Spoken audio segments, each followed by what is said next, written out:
Obviously, the Blue Jackets have a ton of good prospects right now, but who are some of the more exciting ones now that guys like Adam Fantilli have moved on from the prospect role? We're going to talk about that with Will Scouch of Scouching on today's Locked on Blue Jackets.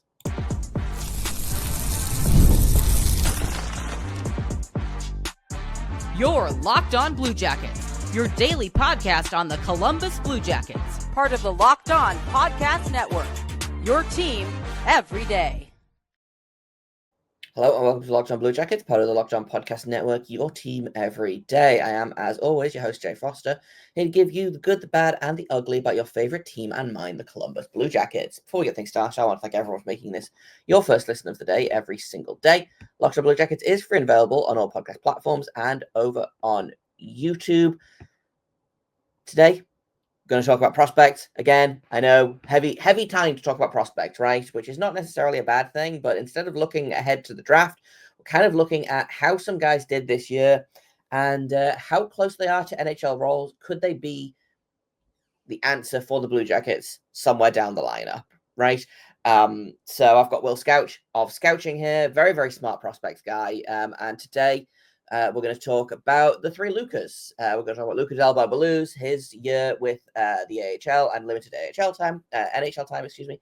We're going to talk about Luca Pinelli and what he could bring to the Blue Jackets in a couple of years' time. And we're also going to talk about Luca Marelli, who's very close to breaking records in the OHL playoffs right now and is also a potential option for Denton Matejchuk's defense partner down the lineup. Maybe we'll get into my conversation with Scouch, where we're going to discuss all of that right now. It is the prospect time of year. Once again, the draft is coming up, but for the first time in a long time, it feels like the Blue Jackets' focus is not necessarily on the draft, but who they have already picked in those drafts, and they had a bunch of prospects that are a ton of fun.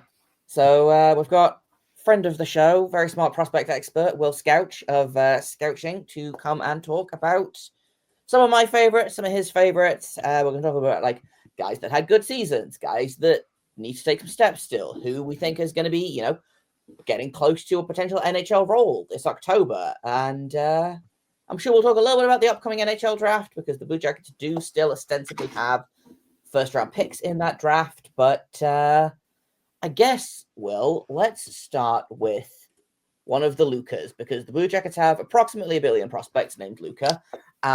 Let's start with Luca Del Bel Belluz, who was red hot at the beginning of the year, earned a call up to the Blue Jackets, didn't look at all out of place, and by all accounts, for a guy in his second year in the AHL, seems to be trending in the right direction. Would you say that's pretty accurate? Yeah, I think that's reasonable. Del Bel Belluz is a player that's definitely further along than I thought he would be at this point. But, he's a player that I remember from when he was drafted, and it's Columbus does this a lot. Just bet on skill and some of really high-end moments the players are capable of and try to work around it and all those things. So, to see him come along like he has is great. I mean, I'm always happy to see guys, make the NHL and carve their way in. I remember watching him with the AHL team early in the year and going, okay, like he's scoring a lot, but I don't know if I 100% buy it. But then he gets to Columbus and you're like, yeah, he doesn't. You're right. I think the way you put it is about right. He did not look out of place. And it's another case of, I think, Columbus playing their cards pretty well with regards to drafting skill and drafting for upside and drafting for these more creative guys that have a bit of length and seeing how it goes. And with him, it's gone pretty well. Yeah. He was a really interesting kind of case study, I thought, this season, because, last season was extremely frustrating for many, many reasons. But one of those was this insistence on, they would call guys up, like your prospect, AHL guys, whoever, and then play them for like 8 minutes a night and then put them in the press box for 3 games and then send them back, right? Del Bel Belluz comes up, and I don't remember if it was Waddell or the head coach, Gene Everson, that said, yeah, what we want to do is we want to take these guys out of the AHL and play them in the same position that they play in the NHL. So if they take a top 6 guy out of the AHL, he plays top 6 in the NHL. Now, Del Bel Belluz got extremely lucky with his timing. He was called up when Sean Monahan went down with an injury, and also I believe Cole Sillinger was out injured at the time as well. So he did just end up being the second line center for a while there, which probably didn't hurt his chances, but that probably isn't like his future ceiling in the NHL.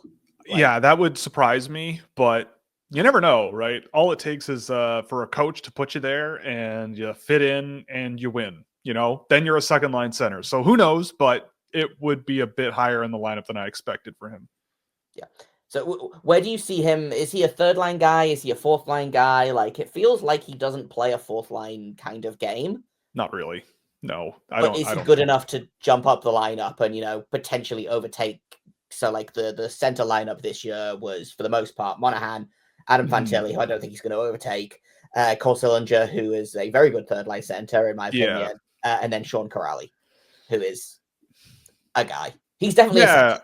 I like Sean Corrali for sure as for what he is, but I think I think that's a pretty strong group up the middle, and I think that when I look at Columbus, I think the gaps are maybe on the wings a little bit, and maybe you can sort of slot him in there. You find somewhere that works there. You can lean into the offense a little bit more. He gets a little more freedom to play with some skill, and maybe there's something there too. He's one of these players that I think could be pretty flexible, and I feel like there's enough there where he could find a role that works and find a job that works and find a role and stick to it. Yeah, because I feel like some guys that play center get lost on the wing sometimes, but you think that there's like stuff in his game that will translate.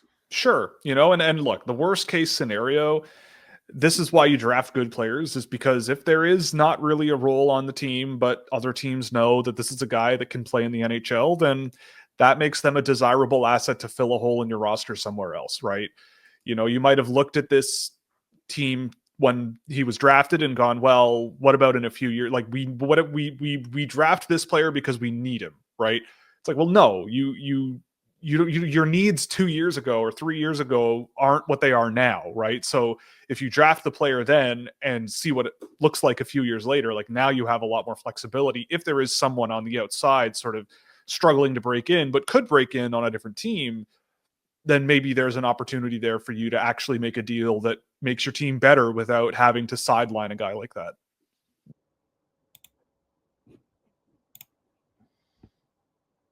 In a minute, we're going to talk about a different Luca. We're going to check in with Luca Pinelli and the season he had and his AHL stint at the end of the season. But first, I want to tell you all about Game Time, because there's simply nothing like playoff hockey, right? The energy, the rivalry, the non-stop action. The playoffs are heating up, so there's never a better time to see it live than right now, and Game Time makes getting in the building fast and affordable. They give you last-minute tickets. They give you last-minute ticket deals, zone prices for deep discounts, panoramic seat views, and all-in pricing with no hidden fees. Plus, ticket prices often drop the closer you get to puck drops. You can score big without overpaying.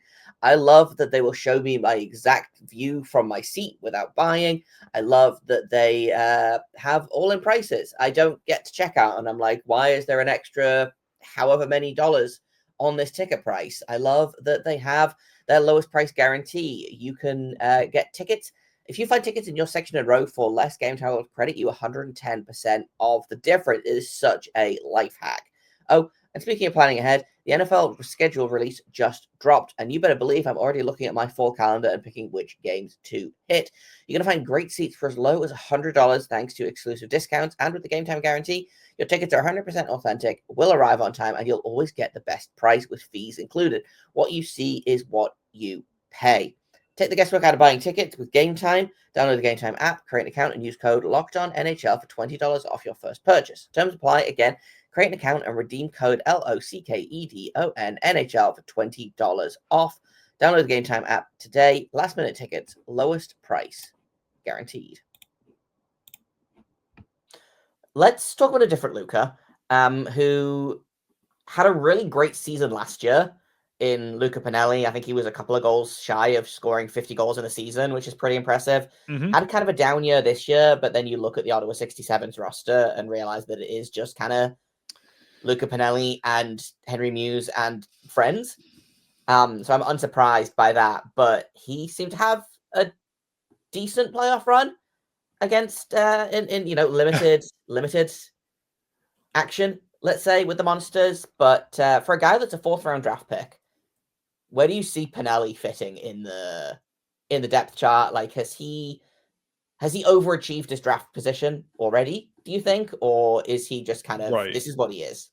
I mean, in my opinion, I had him as a late 1st round pick in that year. I love Luca Pinelli. I think he plays a style of play that like you might look at his size and immediately write him off as a guy that might regress to a 3rd line winger or something in the future. But I see enough energy, enough physical intensity. He's a bit of an antagonist, agitator type. You know, he's got a bit of an attitude, which comes out when you watch him play. But he's also just an exceptional scorer. Like you mentioned, the 67s this year. I look at point production through the lens of like involvement in team offense, and he had points on 46% of his team's goals this year. Like that's normal, fine, and normal. and he was quite a bit over a point a game, and I think Cooper Foster was the next highest scorer on the team, and like he wasn't traded, right?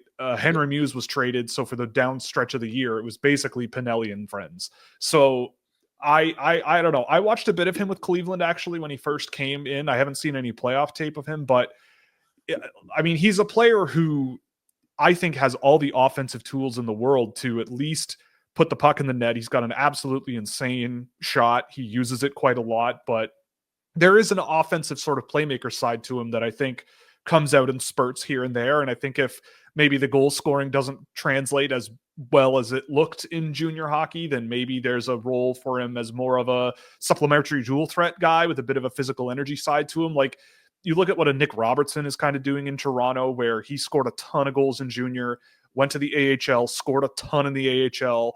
And, you know, depending on which way the wind is blowing, maybe your 2nd line winger, 3rd line winger, you know, but you always notice him when he's on the ice. He always brings energy, and sometimes the puck goes in the net. And I feel like that's maybe where maybe where Pinelli might be with his game.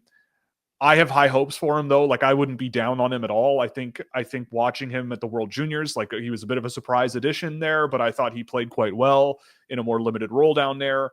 But in the end, in the AHL, from what I've seen of him, it's like I go, okay, yeah, this is kind of what I remember of Luca Pinelli. It doesn't surprise me that he's been productive, but it's more so keeping up with the speed of the game there, physicality wise, you know, really sort of getting a little more comfortable with his skill level and generating better scoring chances, I think would be a nice move in the right direction. But considering he was almost a point a game with the AHL team this year when he did play, there's headroom. I think I'm a fan of him, and I've been a fan of him for a really, really long time. So for a 4th round pick, though, I remember at the time going, yeah, this is a bit of a no-brainer. So good for them. It's another pull in the mid rounds for Columbus that might be a nice addition.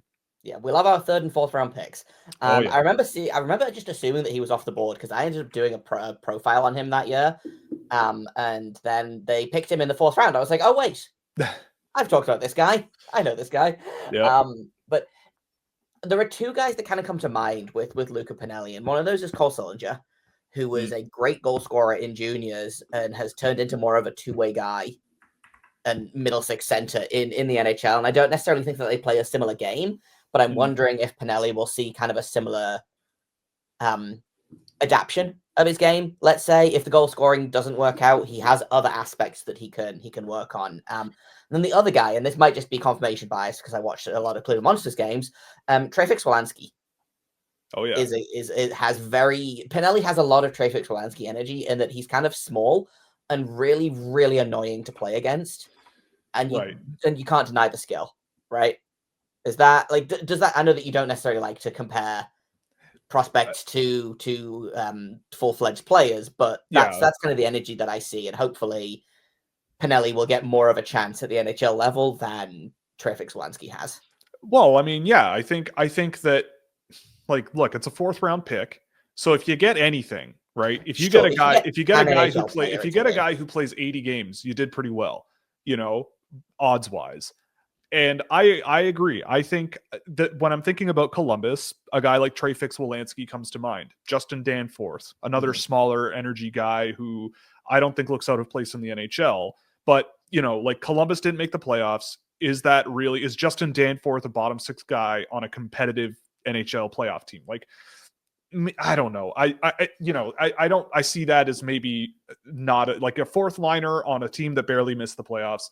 Is Luca Pinelli sort of maybe a guy that is higher on the depth chart than guys like him and Fix-Wolanski? I mean, I think it's entirely possible. I mean, look, I see the game a little bit differently than a lot of people, where I don't really care how big you are. I don't really care about all these things. Like, if you're a player that's advertised as a scorer and you come in and maybe you're not scoring, but you're driving the game in the right direction, you're generating opportunities, you're creating opportunities, I think that's worth believing in and reinforcing and betting on. And I feel like Pinelli is kind of already that type of a player in the AHL from the limited sample we have. And Fix-Wolanski has been that for years with Cleveland and barely really gotten a look in the NHL. But I've noticed him when he's played in the NHL whenever I've caught him, which isn't very often. But it's the type of thing where maybe the right coach really likes a guy like Pinelli. I think he's a player that may require some like adjustments and some, just with the tendencies he has on the puck and the reliance on sort of individually generating offense, like not really being a huge give and go guy, making decisions quickly. Like, he seems to be more of a give me the puck and I want to worry about things myself type player. That's tricky to pull off in the NHL, but I mean, again, like similar to a Cole Cylinder, like you said, like, yeah, maybe not the elite level goal scorer, maybe not yet that he was as a junior player, but I think Pinelli has the physical tools, the pace of play, the energy, all of those things to play some kind of a role, and I think that, again, for a fourth round pick, for me, I thought he would maybe be a third line scoring guy, whether he's a center, probably a winger. I thought he could put the puck in the net. And if I get anything in the late first round that I can put in the middle of my lineup somewhere, then I am more than happy. And to get that in the fourth round, it maybe is quite a good pull. And so I've been a huge fan of him for a while. And I think that there is enough there where you could see a guy who earns himself a job just by virtue of the energy and the work rate and the attitude and the finishing ability, ideally. But all those other traits that you need to keep up in the NHL, I think he has it. Yeah, it kind of goes back to what we were talking about when I talked about Del Bel Belluz getting called up and getting those second line minutes. Trey Fix-Wolanski has been a top line guy with Cleveland. I think he leads the Monsters in basically every offensive record, like goals, assists, points, minutes skated, whatever. He has consistently been called up and given 8 minutes a night and thrown on the fourth line. And people seem surprised that he's not having the same success as he does with the Monsters. So I wonder if someone like a coach like Dean Evison, who has shown that he is willing to let the kids play, is the kind of guy that maybe you will get more out of Pinelli than, Brad Larson and Pascal Vincent managed to get out of 12 minutes on average of Fix-Wolanski.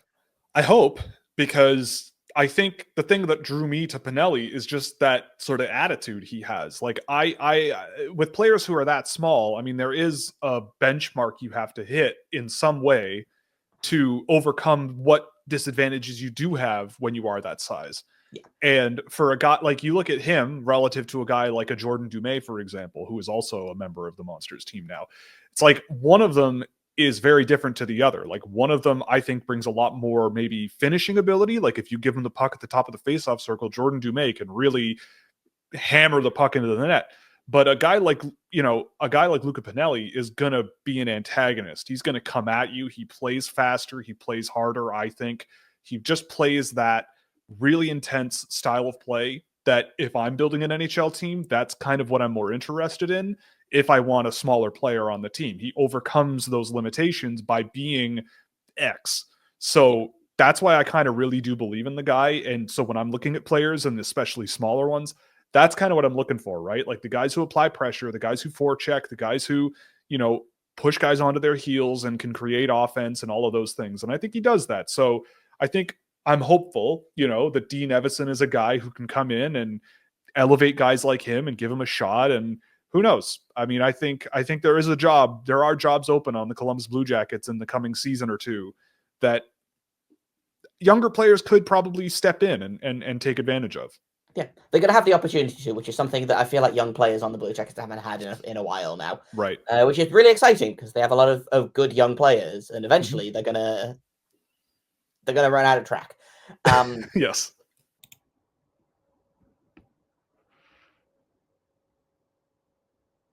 let's talk about the third and final Luca that the Blue Jackets have. This is a guy that Luca Marelli was drafted, I believe, in the third round of the most recent draft, and is just kind of casually leading the OHL playoffs right now with like 36 points in 18 games or something stupid like that. People got really excited when Marelli was drafted, but I don't think they expected this kind of pop from him.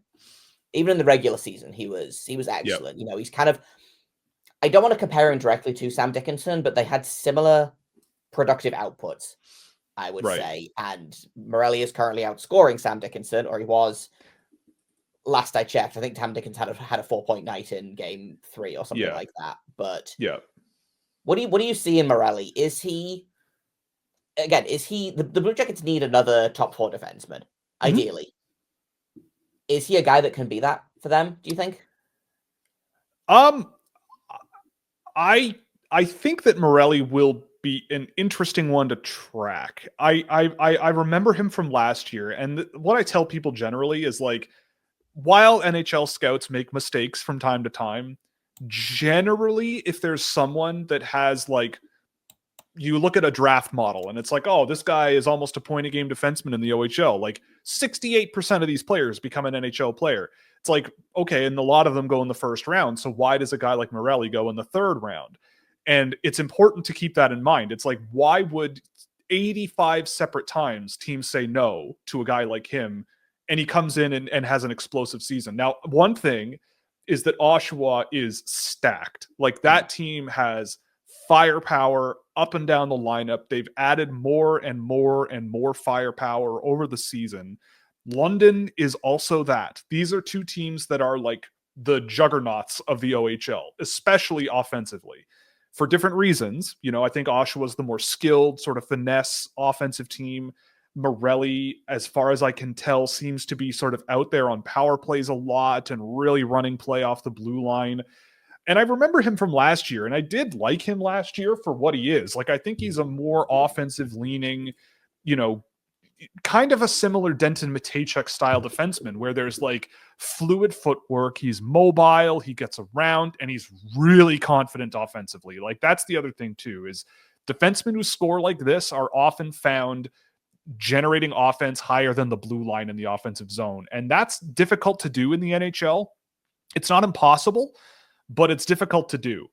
And for me, with Marelli, obviously he's taken a step, and obviously he's outperforming, right? He's outperforming a lot of expectations. But I'm also looking at him going, NHL defensive pressure, like, they're playing the London Knights and they've lost 3 of 4. And the London Knights are a team that are built like an NHL team.